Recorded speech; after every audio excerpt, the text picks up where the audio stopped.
Bismillahirrahmanirrahim. Assalamu alaikum. I am your teacher for physics from Oxford School System in Chichawatne.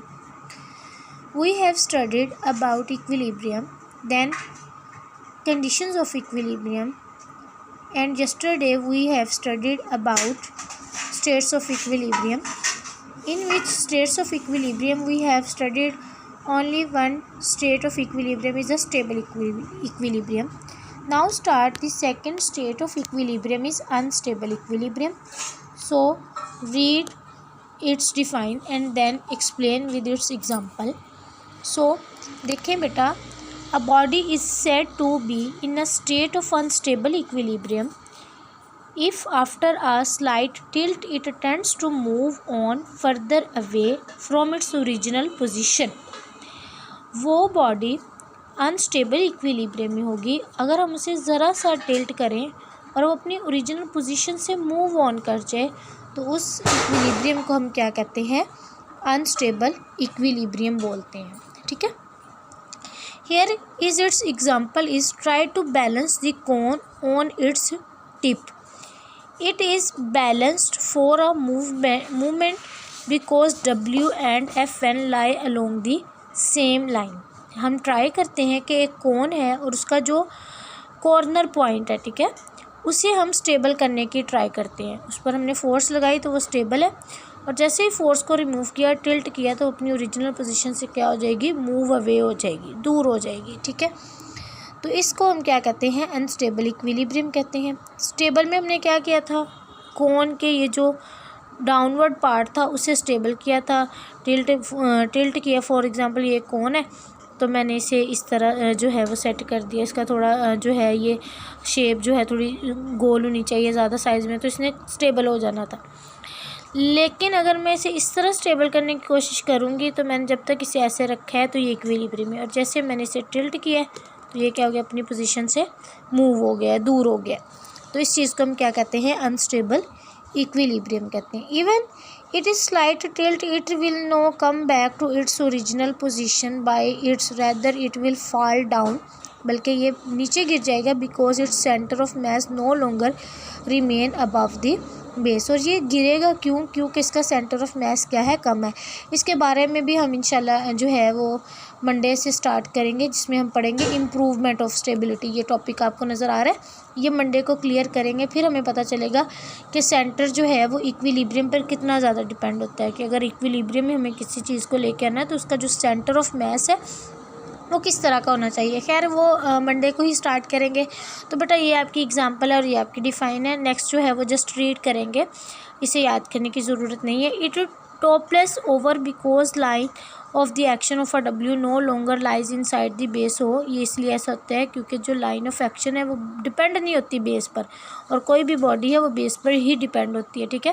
Let's suppose ये हमारे पास एक diagram है, this is a base. तो ये हमारे पास high होगा, स्टेबल होगा, तभी सारी की सारी बॉडी जो है वो स्टेबल होगी. जब यही हमारे पास स्टेबल नहीं है, सेंटर ऑफ मास जो है बेस ही स्टेबल नहीं है, तो पूरी बॉडी ने कैसे स्टेबल होना है? तो ये यही रीज़न बता रहा है.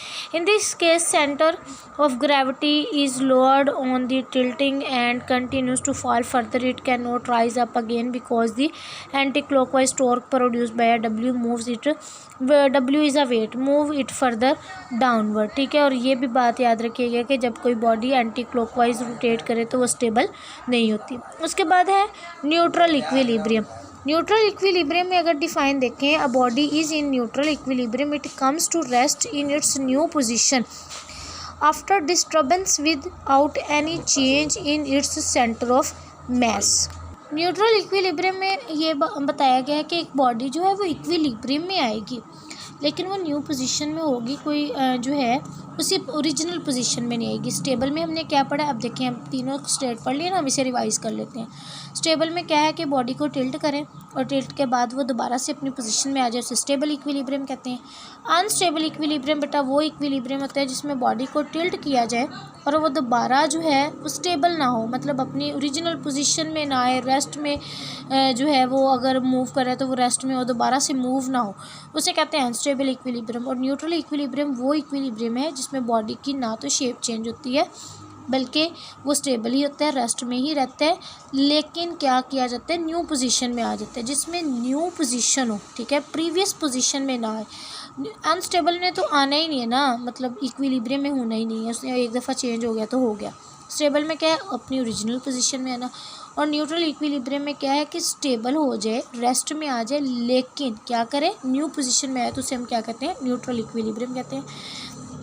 इसकी एक एग्जांपल ऐसे है कि हम बॉल को जब किक करते हैं तो वो बॉल तो बॉल ही होती है ना, लेकिन वो जैसे उस पर फोर्स ख़त्म होती है तो वो रुक जाती है। पहले भी बॉल क्या थी, रुकी हुई थी, मैंने उसे किक किया, मैंने उसे पाँव के साथ जो है हिट किया, तो वो क्या हो गई है, मूव करना स्टार्ट हो गई। जब उस पर मेरी फ़ोर्स जो है, जो उसकी फ़ोर्स मैंने अप्लाई की थी वो ख़त्म हुई है, तो वो क्या कर गई है, स्टॉप कर गई है। लेकिन बॉल क्या है, बॉल ही रही है। मे भी जब वो रेस्ट पर थी तो उसका ये जो डायग्राम में है, ये पार्ट जो है ये डाउनवर्ड था, ये वाला, ठीक है, और ये अपवर्ड है। लेकिन आफ्टर मोशन, जब वो मोशन में आएगी तो ये वाला पार्ट जो है ये अपवर्ड हो सकता है, ये वाला पार्ट जो है वो डाउनवर्ड हो सकता है। ये उसकी साइड जो फ्रंट है वो बैक में जा सकती है, और बैक जो फ्रंट में, हमें तो नहीं ना पता चलेगा।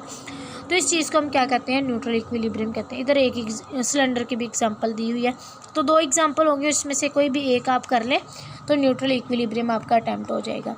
चलें जी, सबसे पहले डिफ़ाइन, ये पुराना मेथड है आपको पता है, अब हम इसकी एग्जांपल पढ़ लेते हैं। डिफ़ाइन हम पढ़ चुके हैं। A cylinder resting on a horizontal surface, the neutral equilibrium. If the cylinder is rotated slightly, there is no force or a torque that brings back to its original position, moves it away.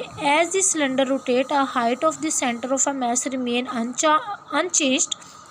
In any position of a cylinder, its weight and reaction of the ground lie in a same vertical line. तो ये cylinder की example आ गई कि एक cylinder है, आपने उसे घुमाया तो उस पर टॉर्क जो है वो एक्ट नहीं हुआ, ना क्लॉकवाइज ना एंटी क्लॉकवाइज नहीं होगा, तो वो रेस्ट में रहेगा। उसकी हाइट, उसकी विड्थ जो है वो सेम एज इट इज़ ही रही, और इस पर जो फोर्स ऑफ ग्रेविटी है वो सेम एक्ट कर रही है, इसलिए ये क्या है, neutral equilibrium. Other examples of a neutral equilibrium are a ball rolling on a horizontal surface, जो भी बात कर चुके हैं, और a cone resting on its curved surface. और अगर हमने कोन को रेस्ट पर रखे कर्व्ड सरफेस पर, ये देखिए ये कोन की भी एग्जांपल है।